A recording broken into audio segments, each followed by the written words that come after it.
안녕하세요. 혹시 여러분은 지인 중에 구두쇠 같은 분이 있나요? 있다면 어느 정도인지 궁금하네요. 구두쇠. 제 삶을 통틀어 최악의 구두쇠라고 할 법한 사람을 시어머니로 둔 적이 있었거든요. 다행히도 지금은 끔찍했던 시댁에서 벗어나 정상적인 삶을 살고 있지만 그때는 진짜 어떻게 살아야 하나 하는 생각으로 시간을 보냈었죠. 지나간 옛 인연이긴 하지만 얼마 전에 그 인간들의 근황을 듣고 너무 웃겼네요. 그래서 이렇게 사연글을 쓰게 됐으니 다들 즐거운 마음으로 읽어주셨으면 좋겠어요. 저와 남편은 어디에서나 흔히 볼 수 있는 맞벌이 부부였는데 소개팅으로 만나 친해졌고 결혼까지 하게 된 케이스였어요. 남편도 저도 평범한 회사원이었지만 남편이 저보다 돈을 많이 벌긴 했어요. 그래봐야 100만 원 정도 차이였지만 그 정도 차이도 생활하는 데는 큰 돈이었죠.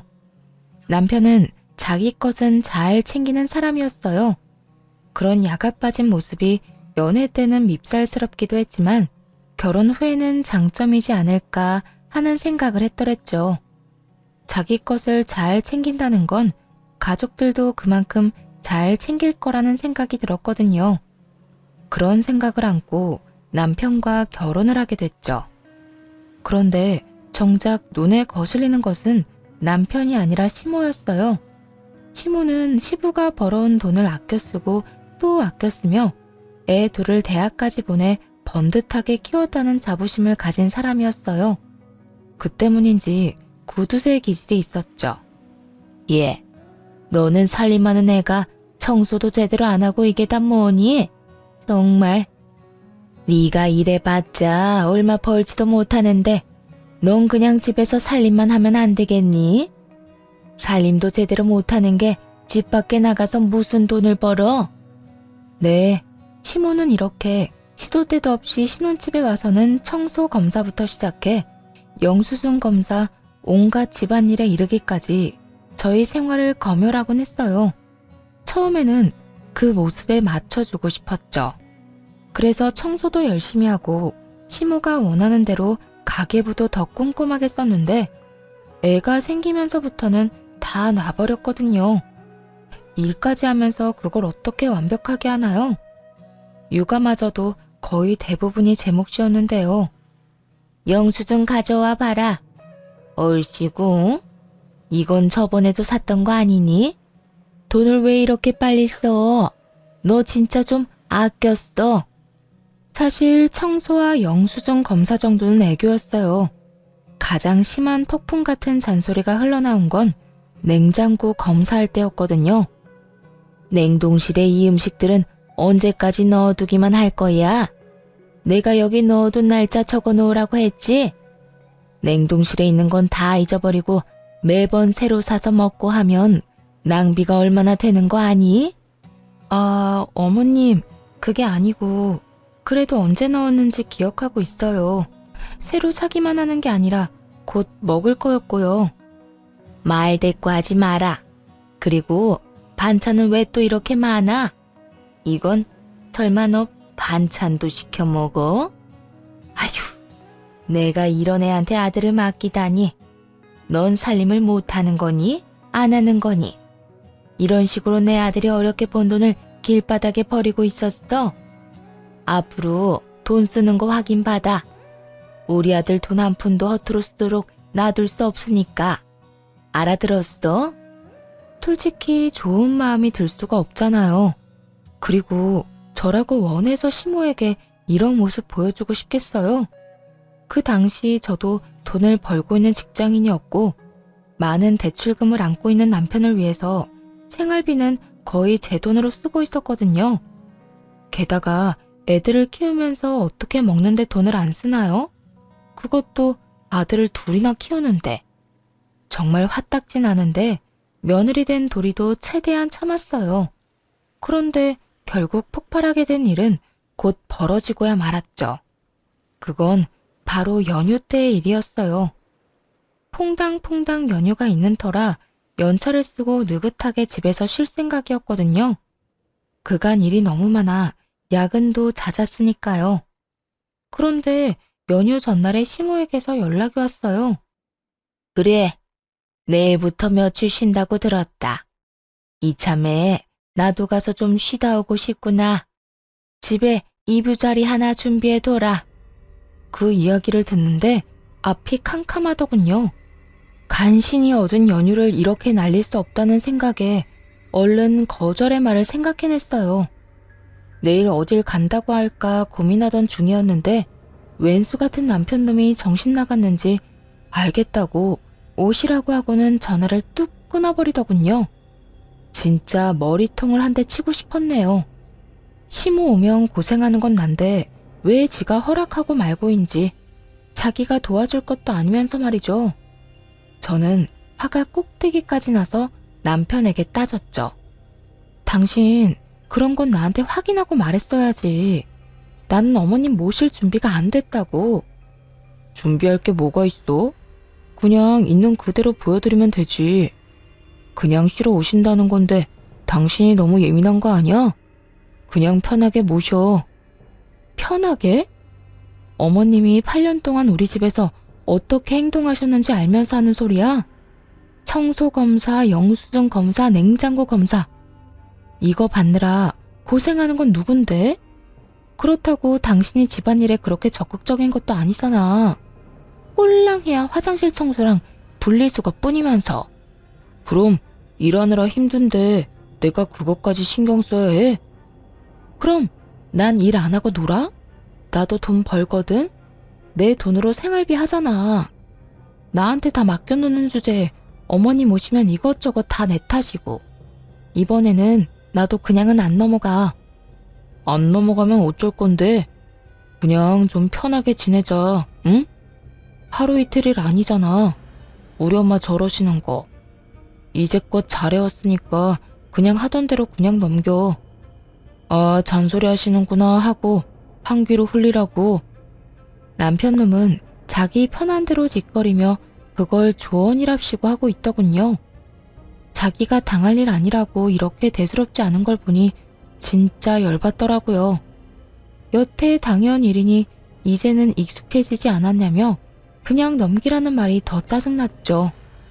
아니, 지 엄마가 진상을 피우면 지가 말려야 하는 거 아닌가요? 왜 나한테 다 맡기려는 생각을 하는지. 언젠가는 남편에게 복수를 하겠다고 생각해왔는데 그게 바로 내일로 다가온 기분이었죠. 저는 만반의 준비를 했어요. 이대로 그냥 넘어갈 생각은 추호도 없었죠. 저 인간이 벙찌는 모습을 구경해야만 이 체한 것 같은 기분이 풀릴 것 같았거든요. 그렇게 다음 날이 되어 시모가 집으로 도착했어요. 아니나 다를까 들어오자마자 시모는 온 집안을 꼼꼼하게 스캔하고 다니더군요. 이건 언제 샀니? 또 아무거나 마구잡이로 산 거야? 대체 너는 돈을 왜 이렇게 함부로 쓰는 거냐? 이것도 저번에 왔을 때는 없던 건데? 이런 거 쓰지도 않으면서 왜 샀어? 역시나 예상한 대로 시모는 온 집을 헤집으며 잔소리를 해대기 시작했죠. 남편놈은 애저녁에 인사만 하고 들어가서는 시원하게 에어컨 틀어놓은 거실에서 TV 시청 중이었고요. 웃으며 대하는 저도 슬슬 열이 받기 시작했어요. 그리고 이때가 행동을 시작할 때였죠. 우선 남편이 앉아있는 거실로 가 틀어놓은 에어컨부터 껐어요. 남편놈이 눈으로 이게 뭐하는 짓인지 묻더라고요. 남편놈을 한번 흘겨보고는 시모에게 말했죠. 어머님이 저번에 저희 전기세 많이 나왔다고 뭐라고 하셔서 에어컨은 이제 아침, 점심, 저녁 1시간씩만 틀기로 했어요. 이러면 여름에도 전기세 많이 아낄 수 있을 것 같아요. 그렇게 말하자 남편놈이 한숨을 확 몰아쉬더군요. 시모는 에어컨을 끄는 걸 보더니 별다른 말을 안 하더군요. 남편놈은 제게 할 말이 많아 보였지만요. 아랑곳하지 않고 시모에게 말했어요. 어머님, 식장하시죠? 일단 식사 차릴 테니까 잠깐만 계세요. 그러고는 시모가 보는 앞에서 냉동실에 넣어둔 밥을 꺼내 전자레인지에 데웠어요. 그 밥은 언제적 밥이야? 아, 요즘에는 전기세 아끼려고 다들 이렇게 먹어요. 새밥 하자마자 용기에 넣어서 이렇게 냉동실에 바로 넣어두면 나중에 전자레인지만 돌려서 새밥처럼 먹을 수 있거든요. 시모가 온다고 했을 때 일부러 새 밥을 짓지 않았던 거죠. 뭐든 돈으로 따지고 드는 시모에게 새 밥을 줄 필요가 뭐 있나요? 그냥 불 꺼진 밥솥을 보여주는 편이 낫죠. 그렇게 말하고는 냉장고에 있던 마른 반찬을 몇 가지 꺼냈어요. 멸치볶음, 진미채볶음, 깻잎지와 연근조림. 모두 며칠은 두고 먹은 것들이었어요. 그리고 이틀째 먹는 김치찌개를 데워 상 위에 올리고는 남편과 애들 시모를 불렀죠. 식사 준비 다 됐으니까 밥 드시러 오세요. 그렇게 식탁에 앉은 남편이 화를 내더군요. 반찬 꼴 이게 다 뭐야? 오늘 엄마 오신다는 이야기 못 들었어. 적어도 반찬 정도는 어머니 드실 만한 걸로 했어야지. 무슨 소리 하는 거야? 이게 다 어머님이 원하시는 식단이야. 어머님이 항상 아끼라고 뭐든지 아끼라고 하시는 거 몰라? 냉장고에 쓸데없는 반찬 들어있는 거 가장 싫어하시잖아. 못 먹고 버리는 반찬이 제일 아까운 거라고. 아니, 그래도 그렇지. 그래도 전부 다 매일 먹던 것만 꺼내면 어떡해. 적어도 엄마가 좋아하는 거 한두 가지는 있어야 될 거 아니야. 당신이야말로 어머님이 뭘 좋아하시는지 모르는구나. 새로 만들었으면 또 화내셨을 거라고. 나는 어머님 말대로 아끼려고 우리가 먹던 거 냈는데 불만 있어? 이거라도 많이 먹어. 집에 다른 건 없으니까. 그렇게 이야기하며 앞치마를 벗어두고 자연스레 거실로 갔어요. 핸드폰을 가방에 넣고 나갈 것처럼 어깨에 매자 남편 놈이 이상한 표정으로 묻더군요. 당신은 밥 안 먹고 어디 가? 나? 난 애들 데리고 밖에서 먹고 오게. 아, 어머님, 걱정 마세요. 남편 돈 쓰는 거 아니고 제가 벌어서 쓰는 돈이니까요. 야, 너 장난쳐? 우리한테는 이딴 음식 먹으라고 해놓고 너는 나가서 사 먹는다고? 같이 가. 엄마랑 다 같이 나가서 밥 사 먹는 게 낫겠다. 내가 사줄 테니까 가요, 엄마. 여보, 당신은 어쩜 이렇게 어머님 생각을 몰라? 당신 돈 쓰는 거 어머님이 얼마나 싫어하시는지 몰라서 그래? 내가 번 돈은 내가 알아서 써도 상관없지만 당신 돈은 1원짜리 하나 허튼 데에 쓰는 거 싫어하시는 분이잖아. 그러니까 돈 쓸 생각하지 말고 집에서 둘이 저 밥이나 먹어. 애들은 내가 데려가서 맛있는 거 먹이고 올 테니까. 이렇게 말하자 남편 놈이 어이없다는 표정을 하더군요. 너 지금 그걸 말이라고 해? 엄마한테 줬단 밥을 먹이라고? 넌 나가서 팔자 좋게 외식하고? 왜 말을 그런 식으로 꼬아서 들어? 그냥 여태 어머님이 다 말씀하신 거잖아. 나한테 화낼 게 아니지. 나는 어머님 하라는 대로 한 것뿐이야. 그리고 에어컨은 켜지 말고 아껴. 전기세는 당신이 내는 거잖아. 알았지? 와, 진짜 너. 그래서 넌 진짜 나가서 먹는다고? 응. 혹시라도 밖에서 먹고 싶으면 어머님한테 여쭤보고 같이 나가서 먹고 와. 나랑 애들까지 끼이면 어머님이 싫어하시거든. 돈 함부로 쓴다고. 그럼 어머니, 식사 맛있게 하세요. 저는 애들이랑 나가서 먹고 올게요. 그렇게 말하고 나서자 시모의 표정은 완전 썩어버렸어요. 설마 제가 이런 수를 쓸 줄은 몰랐나 봐요. 에어컨도 안 튼 더운 집에서 익어가며 전자레인지로 데운 밥에 마른 반찬과 김치찌개를 먹으면서 좀 깨닫기를 바랬어요. 여태까지 당신이 어떤 행동을 나한테 요구했는지를요. 그런데 집에 돌아오니 시모는 어느새 집에 가고 없더군요. 어머님은? 이틀 동안 계시다 간다고 하지 않았어? 내가 빨리 가시라고 했어. 더운데 에어컨은 틀어야 할 거 아니야. 그런 거 치곤 집이 시원한데? 그럼 내 집에서 내가 마음대로 에어컨도 못 틀어? 내 돈 내니까 난 시원하게 있어도 되지. 당신이 이러는 걸 보면서도 당신한테는 잔소리 안 하시는 거 보면 참 대단해. 잔소리를 며느리만 들어도 된다고 생각하시나 보네. 빈정거리는 제 말에 남편놈은 대답을 안 하더군요. 이번 일로 남편도 시모도 충격을 받은 게 틀림없어 보였어요. 설마 하니 두 사람만 놔두고 나가서 외식을 할 줄도 생각 못했겠죠. 그 뒤로 시모는 적어도 먹는 걸로는 아끼라는 소리는 하지 않더군요. 냉장고 검사도 당연히 자연스레 사라졌고요. 아무래도 남편이 시모에게 한마디 한 모양이었어요. 그게 아니면 시모가 이렇게 조용해질 리가 없었으니까요. 그렇게 시모와의 싸움에서 한 가지는 얻을 수 있었네요. 앞으로도 시모와 치열하게 싸울 것을 각오하고 있었는데 충격으로 다가왔던 일은 시모가 아니라 의외로 남편이었어요. 그때가 어버이날이었거든요. 가정의 달이라 돈이 많이 드는 날이었죠.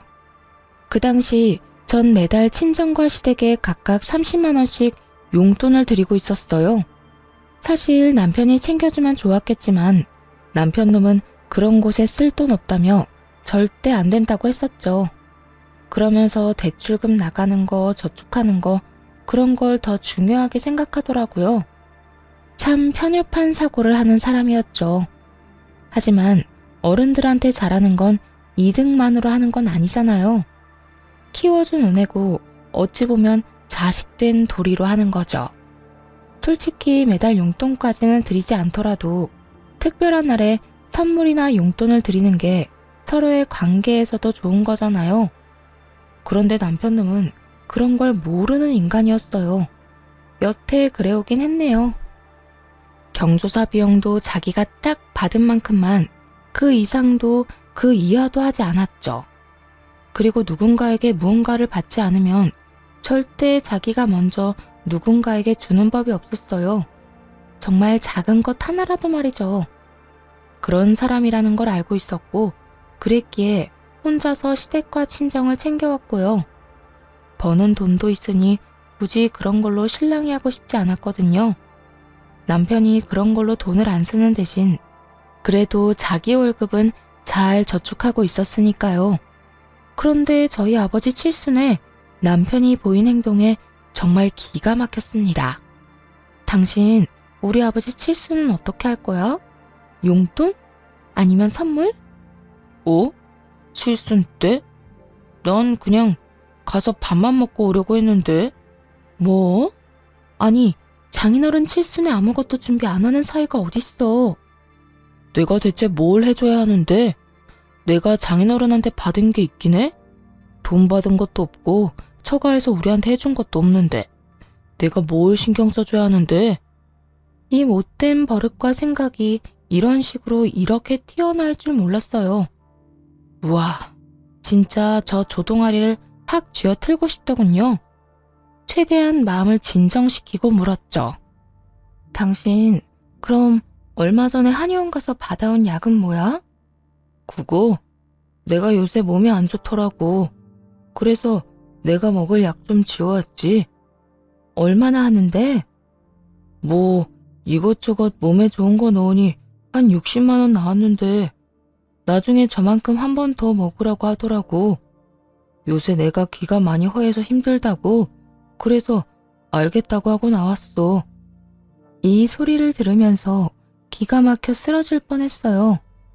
솔직하게 말해서 그 한약이 친정아버지 칠순 때 드릴 선물이라고 생각했거든요. 남편이 약 상자를 뜯지도 않았고 샘플 같은 걸로 받아온 약만 먹길래 당연히 선물용이라 뜯지 않은 건 줄 알았는데 그게 아니었더라고요. 그저 샘플을 먼저 먹고 새 걸 먹을 생각이었던 거죠. 너무 열받아서 남편에게 한마디 했어요. 네 몸에 몇십만 원 쓰는 건 안 아깝고 장인어른한테 돈 쓰는 건 아까워? 아깝다기보다 왜 그래야 하냐는 거지. 그럼 네 돈으로 용돈 드리면 되잖아. 아니 이제껏 다 네 돈으로 했으면서 왜 갑자기 이러는 건데? 칠순이 뭐라고. 그냥 70살 생일 아니야. 그럼 그냥 생일 지내는 것처럼 지내면 되지. 야, 꼭 그렇게 네 돈 내 돈 구분해야 해? 내가 왜 너희 부모님한테 매달 용돈을 드리는데? 그게 며느리 된 도리라고 생각하기 때문이야. 아버님 은퇴하시고 연금만 받아서 생활하시기 힘드실까봐. 그래, 잘했어. 누가 그러래? 네가 원해서 한 거면서 생색이라도 내겠다는 거야, 뭐야? 뭐? 생색? 내가 언제 한번 그런 거 티낸 적 있었어? 그게 그냥 도리라고 생각했다고. 넌 최소한의 사위된 도리도 안 하면서 뭐라고? 그냥 생일처럼 지내? 칠순을 왜 크게 하는지 몰라? 오래 살았다는 거, 앞으로 더 오래 살기를 바라는 마음, 그런 거 기원하면서 크게 하는 거잖아, 이 싸가지 없는 놈아. 싸가지? 그래, 나 싸가지 없다. 내가 돈 벌어서 내 돈 내가 알아서 쓰겠다는데 네가 무슨 상관이야? 넌 내 돈에 관여하지 말고 네 돈만 신경 써. 웃기지도 않네. 야, 너희 아버지가 나한테 해준 게 뭐 있다고? 그럼 니네 부모님은 나한테 해준 게 뭐 있다고? 나는 뭐가 좋아서 너희 부모님한테 매달 용돈을 드리는데? 이런 식으로 끌고 가겠다고? 우리들 일은 우리끼리 선에서 해결해. 부모 끌어들이지 말고. 우리 부모님 가지고 걸고 넘어진 게 너야, 이 나쁜 놈아. 이런 식으로 끌고 가겠다고? 우리들 일은 우리끼리 선에서 해결해. 부모 끌어들이지 말고. 우리 부모님 가지고 걸고 넘어진 게 너야, 이 나쁜 놈아. 됐어. 네가 이런 놈인 거 알고도 결혼한 내가 미친년이지. 앞으로 더 이상 서로 이런 거 신경 쓰지 말자. 그럼 됐지? 결국 이렇게 마무리되고 말았네요. 그렇긴 해도 아버지 칠순잔치에는 같이 가주지 않을까, 그렇게 마음 한구석에 기대를 하고 있었어요. 이렇게까지 화를 냈으면 정신을 차렸을 수도 있다고 생각했거든요. 그런데 그거야말로 제 착각이었더라고요. 그놈은 아버지 칠순잔치 날에 아예 늦잠까지 자더니 일어나자마자 TV부터 켜더군요. 칠순이 언제인지도 모르는 눈치였어요. 저런 인간을 사위라고 생각하고 있는 아버지에게 죄송했고, 저걸 남편이랍시고 말하고 다니는 것도 창피하다는 생각이 들었죠. 결국 아버지 칠순에는 저와 아이들만 다녀왔고, 이때 열을 엄청 받았고요. 다른 형제자매들은 남편 와이프 다 데리고 와서 하하호호 즐거워하는데, 저는 아버지에게 거짓말을 해야 했으니까요. 남편이 바빠서 못 왔다고요. 차마 오기 싫어한다고는 말할 수 없잖아요. 어떻게 그러겠어요?